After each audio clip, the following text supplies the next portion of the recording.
Assalamu alaikum wa rahmatullahi wa barakatuh. Good evening to all of you. I'll begin with a traditional Arabic phrase that is customary for Muslims to do when they speak. The purpose of it is to bless any speech that we do and produce good out of it. And that is Alhamdulillah wa salatu wa salam ala Rasulillah wa ala alihi wa sahbihi wa man walah. I was asked to speak to you folks for 30 minutes, which seems to me like a daunting task. But I will try and speak to you. And the topic that was given to me, rather scary, it was called Islamophobia, which, if you may not know what that is essentially an irrational fear of Islam. Muslims that are in this audience are probably more sensitive to that reality than non-Muslims are, of how that fear has grown over the years and how just the way we're perceived generally in society has changed.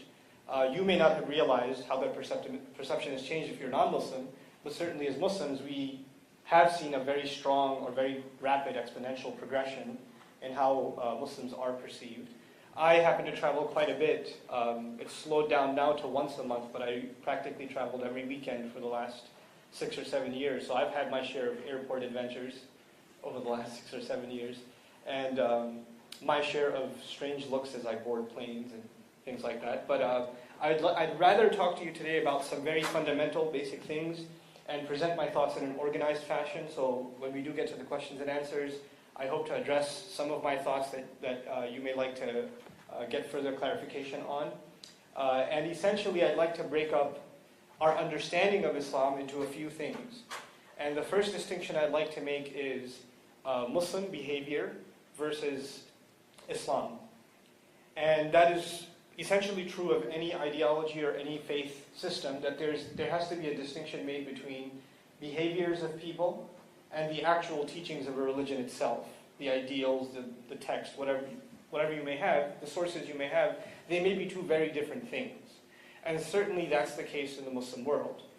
The ideals that are presented in the Quran, the ideals that are presented in the body of literature that is called hadith, which essentially is a sacred explanation of the Quran, may very well be different from the practice you may find prevalent in the Muslim world. And that actually, for many aspects of Islam, happens to be the case today. At the same time, another distinction I'd like to make within the masses of Muslims, the Muslim population, is a distinction between the fanatical among us and the vast majority of Muslims. And that's true, again, of any population of people. In any group of people, you'll have a small minority of crazies. That's just a reality of how society functions. There's always going to be some outliers that don't represent the vast majority. And one of the things I'll try to present to you is that to justify and to propagate hate-mongering against Muslims, what is used as justification is the televising and the publicizing of this fringe element within the Muslim community, and they're forced as the ambassadors or the representatives of what all Muslims think like and what all Muslims are about. So these are two things that I'd like to discuss with you in some detail. Finally, I'd like to talk to you a little bit about Islam itself. And the reason, I'll start with that. And the reason I think it's important to start with that, at least a basic definition of Islam and some essentials about it, is because there's all this talk about what Islam represents that you have probably already heard. I mean, it's kind of impossible that you haven't heard what Islam is about and you're sitting in this room as college students or beyond, right? It's probably impossible because it's pretty much the context of discourse. It's in the content on the radio, it's on TV, it's in the news, it's even in entertainment media. So you've heard something or another about what Islam is, what its essentials are, and probably already, even if you hear the word Islam, there are a few key words that immediately pop up in your mind. And there are a few images that immediately trigger in your mind that you've already associated with Islam. And that's not your fault, but that's just essentially what you've been exposed to. But very rarely do we get an opportunity for a Muslim, or Muslims in general, to speak on behalf of their religion, except, like I said before, the ones that are the representations of Islam that are publicized are those that don't represent the majority, that actually represent a crazy fringe element, and they're televised, and therefore we all look kind of crazy, and because they have beards and I have a beard, so it's very hard to make that distinction because a fifth of the world's population. But anyhow, so this is the first thing I'd like to talk about. Essentially, the essentials of Islam. The essentials of Islam. And a little bit about this man, Muhammad sallallahu alayhi wa sallam. We say the Arabic phrase, when we say his name, Muhammad, we add sallallahu alayhi wa sallam. It's an Arabic expression, may God's peace and blessings be upon him. That's what we send a prayer upon him every time we say his name, and that's an obligation on all Muslims. And incidentally, we do this for all prophets and messengers that we believe in. So for instance, when I say Adam, the Muslim audience here is obligated to say what? Alayhi salam, may peace be upon him. When I say Isa, which is the Arabic word for Jesus, what are we obligated to say? Alayhi salam, peace be upon him. So we send prayers upon all prophets and messengers. When we utter their name, it's a sign of respect and a sign of awe and regard that we have for all of these noble prophets and messengers, representatives of God's message. Essentially, just a little bit about this prophet Muhammad, that you may have heard some pretty crazy things about, but I want to share with you some very, very basic things. I won't give you a synopsis of his life except to tell you that the revelation, as Muslims believe, began coming to him at the age of 40. And it stopped coming to him at the age of 63. So that's a total of how many years?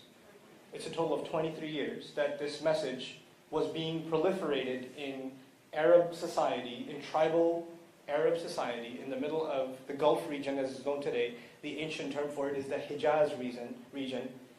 So he starts propagating this message as a messenger of God at the age of 40, and he dies at the age of 63, sallallahu alaihi wasallam. And of course, he starts, when somebody makes the claim to be a messenger of God, and makes the claim that an angel comes and gives him revelation, as all prophets did, by the way. All prophets claimed legitimacy of their message by stating that they are not this is not something they're making up of their own. This is actually inspiration, revelation given to them by a higher power.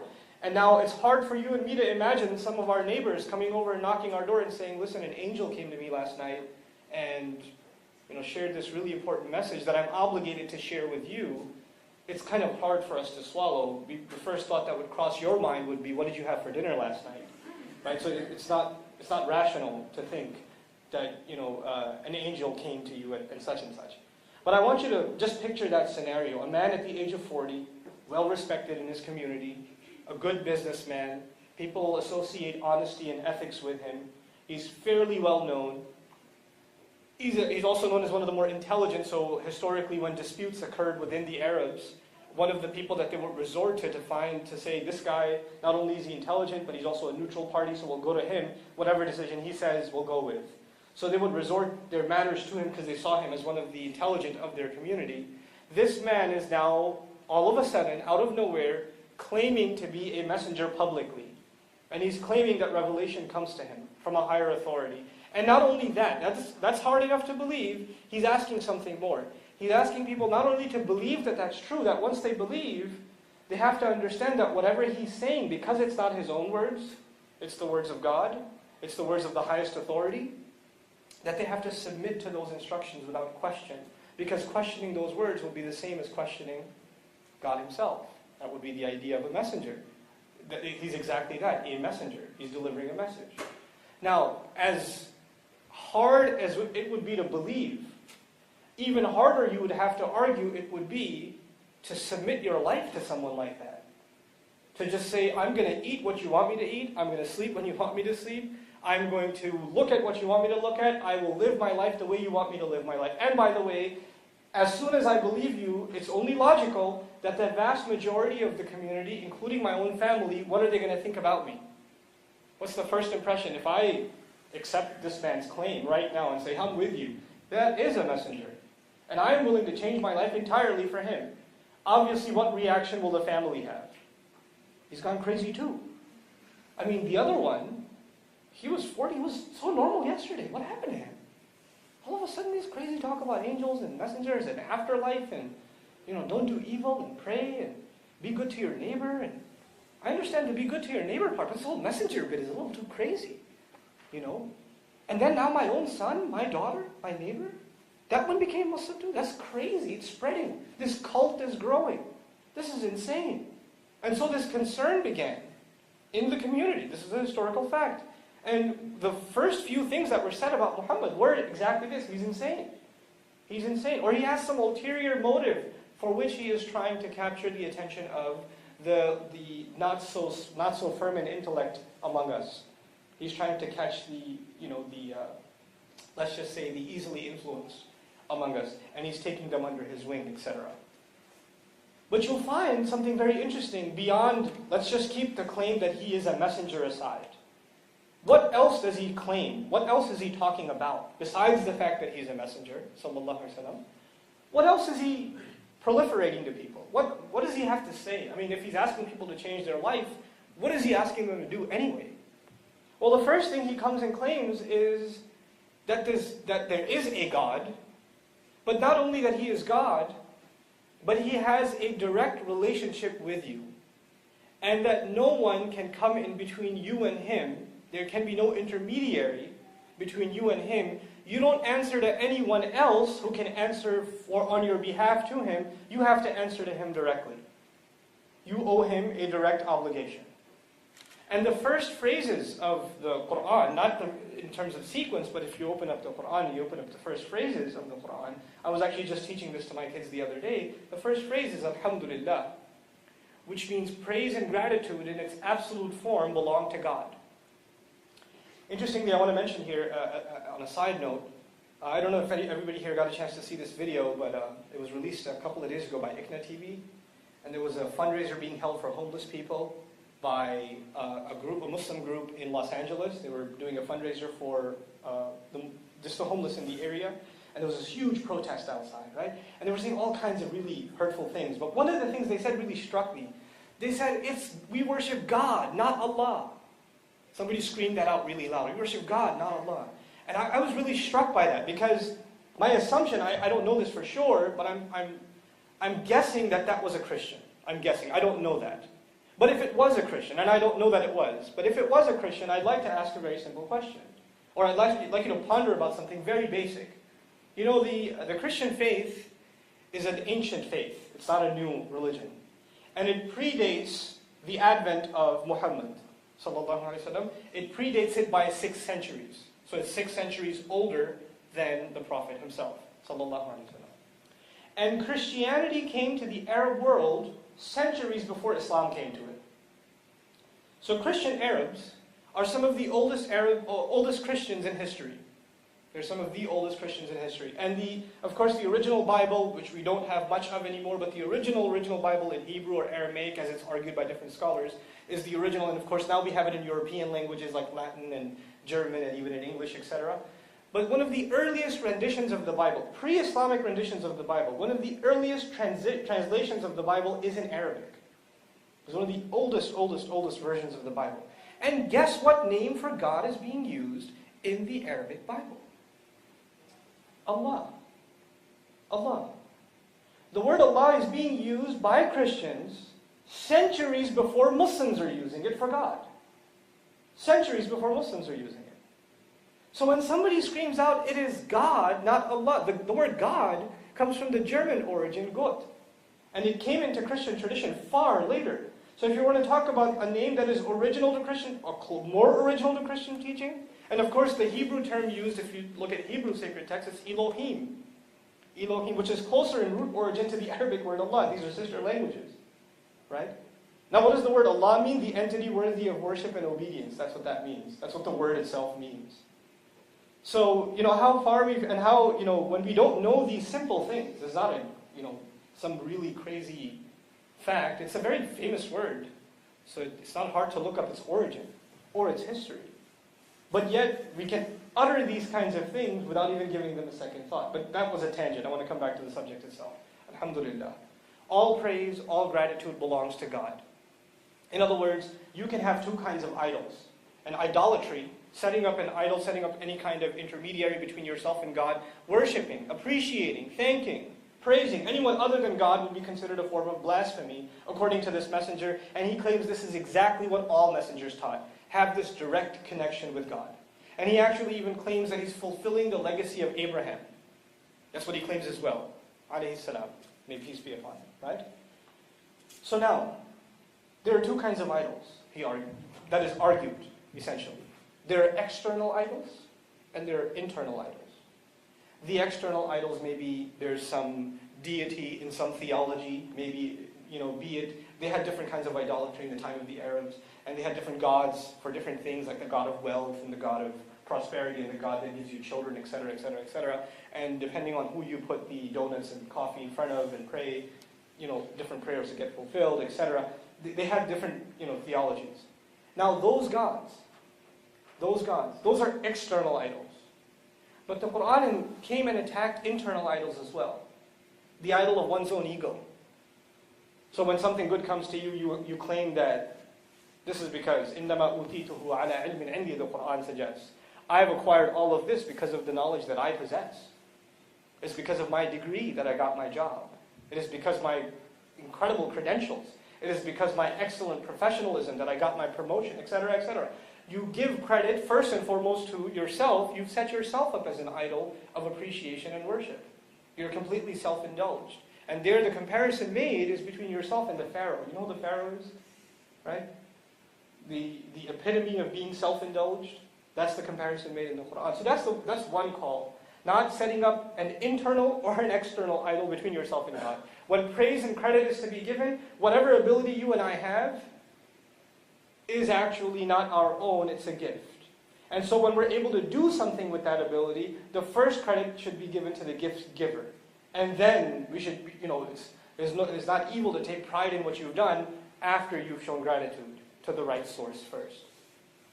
So, even I give silly examples just to get the point across sometimes, but when people have babies and you go over to their house and you see the new baby, we just had a baby sometime, my babies, right? She's about almost a month old.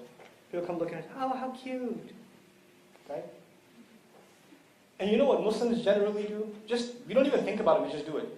Oh, so cute, and then what do we add? MashaAllah, oh, subhanallah, oh, alhamdulillah, oh, whatever God wills. Praise and glory be to God. What a cute baby. In other words, that cuteness is not, and sometimes the mother goes, thanks. Like she had something to do with it. Like she's sitting there in Photoshop, she had nothing to do with it. This is one of the fundamental calls of Islam. And actually, that society even had a major problem with that. I already told you, accepting him as a messenger is a major problem. But accepting the fact that all praise and gratitude should go to God, and we should accept him as our master, and accept his authority, and appreciate him before appreciating anything else, and nothing can be between us and them, that was a serious problem for that society. And I need to tell you why.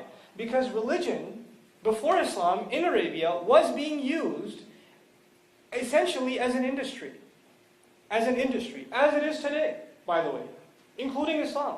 Some use Islam, Christianity, Judaism, Hinduism as an industry. It's a money-making field for some people. And how was it being used then? Essentially, there's Mecca, which you probably heard of. The house built by Abraham, according to Muslim theology. And there's an interesting historical discussion about that, but I won't go into. And they had all these idols around it. And these different idols were from different tribes of Arabia. So all these different tribes would make a sacred pilgrimage to come to Mecca to pay homage to their own god. Because the place to keep your gods would be Mecca. But now all these different tribes, which were essentially warrior tribes, what they lived off of was beating each other up. It was a thing. None of them would mess with the Meccans. None of them would mess with the people that lived in Mecca. Now you wonder why not? Why would they have free passage? The Quran even talks about رِحْلَةَ الشِّتَاءِ وَالصَّيْفِ. They could go on a caravan in the winter or in the summer. Why would it say that? Because most of the time, to be safe for business trips, when you take your caravan, because you don't have one-way flights back then, when you take your caravan and your camels and stuff, you'll fly either in the intense summer or in the most freezing winter. Why? Because if you go in the tough climate, it's hard for bandits to kind of be in the road and wait on you and stuff. So they would have to go in really intense journeys. But the Arabs would pick and choose, well, this is the best season to go here, and that's the best season to go there. And they would have no fears. Why? Because if you mess with us, your idol back there in Mecca? You know what we're going to do with it when we get back? So nobody would mess with them. Now if this call comes and says, you don't need idols. You don't need an intermediary. You can have a direct relationship with God. This entire system that's set in place, people coming, and of course when people come, what comes with them?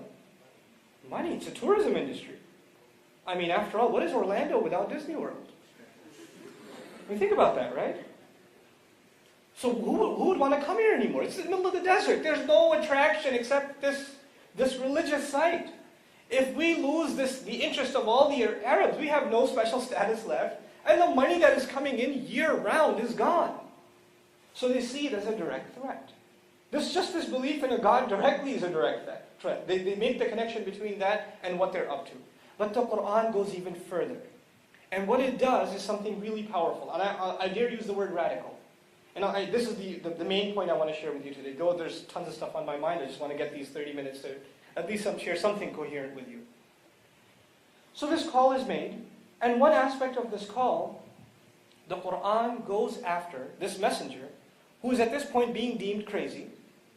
And very few people are following him. And there's basically warnings going out, don't listen to him, he's insane, etc., etc. People are ridiculing him in the streets, etc.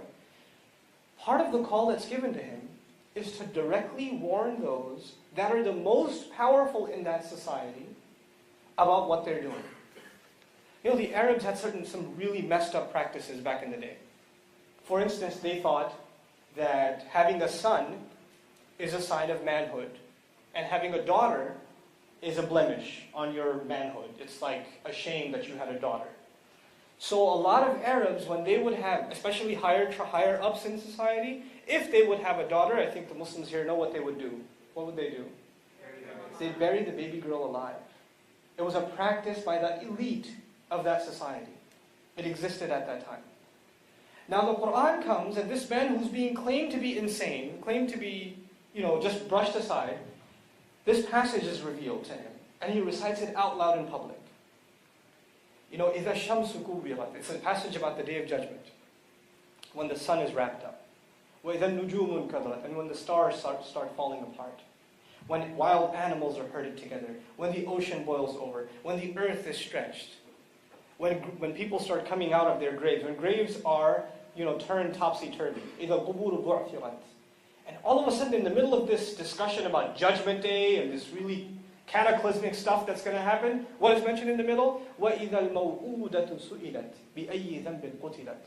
And on the day when the baby girl will be asked, what crime were you killed for? For what crime was she killed? In the middle of this discussion about Judgment Day, there's this talk about the evil that is happening in that society, and nobody dare question it. Nobody dare question it before these verses. And he starts directly challenging those. For example, another filthy practice was the orphan has no backing. The orphan of that time was like basically the illegal immigrant. Has no rights. You can do whatever you want with him. You don't have to pay him. What's he going to do? You want to stay in this country? Get to work. Maybe I'll give you some water. You can abuse the rights of those who don't have a certain status. And in tribal society, having parents, having tribe, having some backing, family backing, is your legal status. So in this tribal society, orphans were just pushed around. Orphans were like the worst kind of victim. The Quran comes and starts calling people out for pushing the orphans. فَذَلِكَ الَّذِي يَدُعُ الْيَتِيمَ. What kind of prayer does he make? These religious, the economic elite, they had to show people that they're also very religious, because that's what gave them their legitimacy, and then they could do whatever filthy practices they had. So the Quran talks about them praying to show off, and then they push the orphan around at the same time. What kind of prayer is this? Prayer is supposed to soften your heart, and this is what you do with an orphan? الَّذِينَ هُمْ يُرَاءُونَ وَيَمْنَعُونَ الْمَاعُونَ. They're so cheap, they don't even give a little bit in charity. That's what their reality is. Why is it that you find them talking to people about religion, their religion, and calling about their God, but you never hear them talk about the rights of the poor and the rights of the needy, because they themselves are the oppressors against the needy. The point I'm trying to make is one of the first and most offensive calls made by Muhammad sallallahu alaihi wasallam in his lifetime, that is recorded history, is that he called for social justice. And he didn't separate a belief in God with a call for justice. He combined these two things. It was as though if you believe in God, there is no other way but to do what God demands. And God is a just, merciful God, and so we have to have a just, merciful society here. What he has in the heavens should be here. That's what his call was. And that's what, shook the Arab world. And here's what I'm leaving you with my 30 minutes with, even though I told you I'll talk about a lot of other stuff. But I won't. I'll leave you with this. How many years did I say the revelation came to him? And he made this call? 23 years. And I've given you some sort of a picture of what kind of society this was 23 years ago. Within 23 years, the economics, the politics, the sociology, the way women were treated, the way inheritance was delivered, the way baby girls were treated, the way children were treated, the relationship between husband and wife, the relationship between people of different races, because there was extreme forms of racism in Arab society at the time, the way different races were treated, all of it was completely transformed. I mean completely transformed. If you've ever seen a Muslim prayer, just to talk about racism for a moment, if you've ever seen a Muslim prayer is Muslim men standing in a row. Based on ethnicity, age, what's the standard? They're Muslim. They're standing. Is the time up? Okay. Okay. All right. I've done this enough times. So. Okay. So you'll go to any average mosque in the area. For example, in Dallas. Dallas is less cosmopolitan. I come from New York City originally, and in New York, when you go into a mosque, a masjid, you'll find like 50 nations represented in every row. It's extremely diverse. Right? Even prayer represents. Like go to Hajj. Hajj is a pilgrimage every year. You might see some clip footage of it here and there, on CNN or whatever, right? People from all over the world, all walks of life, that are sharing the same faith and that are considered equals, just in regards to faith. These, in 23 years, this transformation takes place. It's not that people carry his message and give it strength and establish it in society way after he's gone. That's what happens with many philosophies, by the way. A philosophical idea is generated, it's presented to society, society chews on it for a couple of years, maybe decades, maybe centuries, and eventually it becomes a reality in that society. This is almost an unprecedented historical incident, where the man presenting the ideals, the man presenting the claim, himself in his own lifetime within 2 decades has established a society based on those claims, based on those principles. And the sensitivity to justice these people had, what we read as Muslim children, what we read about the first generation of Muslims is incredible. I know I said this last thing. Let me share a quick story with you. I promise I'll stop after that.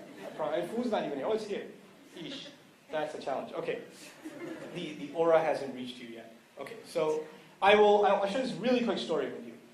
So one of the closest companions of the Prophet, very high up, very highly regarded in the community, he was living in Medina and he ended up in a dispute with a Jewish man. He was walking by and he saw the Jewish man hold a shield. Sword and shield back in the day. He looks at the shield and goes, "That's my shield. I've been looking for that for months." And the Jewish man goes, "No, this is my shield. What are you talking about?" So they get into it. And they go to the ruler, who's of course Muslim. They go to Umar bin al-Khattab, They go to him and they say, we need to go to take this trial before you. The ruler back in the day was also the judge. So they're at the Supreme Court at this point, and the Jewish man is standing there, and Ali is standing there, and of course, Umar knows which one really, really well at this point. He knows Ali. He doesn't know the Jewish man. He knows Ali. And they go way back. They fought in battle together. They've lived many years together. They've been by the side of the Prophet together. They're very close. And in the Arab world, one of the ways to give people a nickname is to call them by their son's name. "Oh, father of so-and-so." Okay? So for example, instead of calling him Ali, he calls him Ya Aba Hussein. Ya Aba Hassan. So what's the deal, father of Hassan? And that's a term of endearment. It's a term of endearment. So he, obviously, because he knows him, he used that term.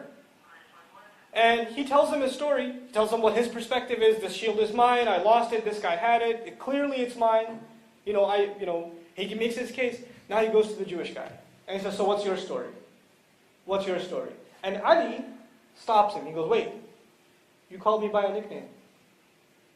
Why'd you say to him, 'Hey, what's your story?' You should have called him by a nickname too. You're not just. I don't want this case. You win." Walks away. He walks away. They're sensitive to justice.